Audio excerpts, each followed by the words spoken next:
How to express emotions that words alone cannot capture. It is quite common that difficult experiences, including trauma, are stored in the body. And from there, they are negatively influencing our mental and physical health. Might be a bit difficult to let those experiences go.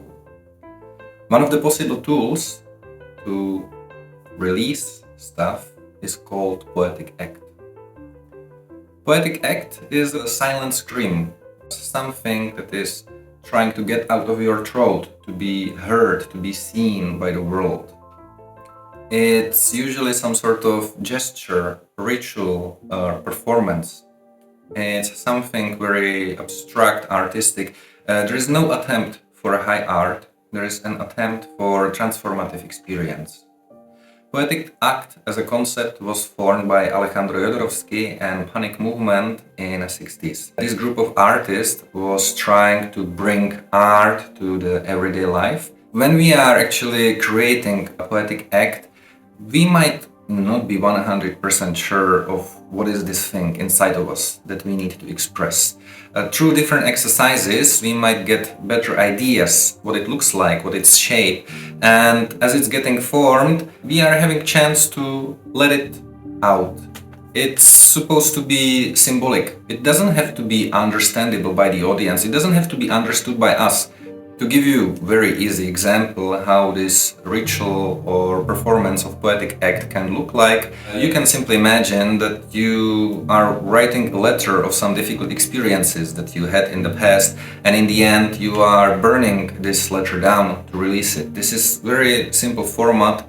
The reason why the poetic act is working is because it's involving both body, mind, emotion and soul. It's very holistic approach.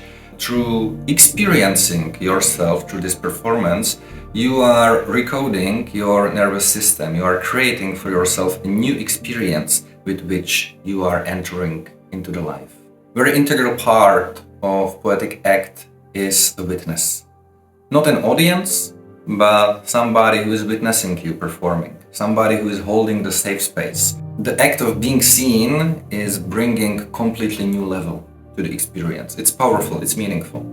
The experience might be powerful also for the audience. It can be a bit boring for the audience, really depends. But the point is not to entertain them. The important thing is to be seen. Another integral part of poetic act is that it needs to have a constructive ending.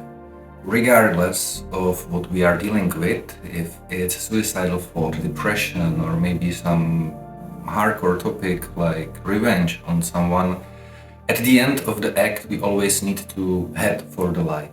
We need to choose to live. We need to choose to forgive. We need to let something bloom so that it can also bloom in our lives. In the end, poetic act is a symbolic experience that is allowing us to express, process and transform something that is really important in our lives. And through this transformation, we can choose to live something more beautiful than we did before.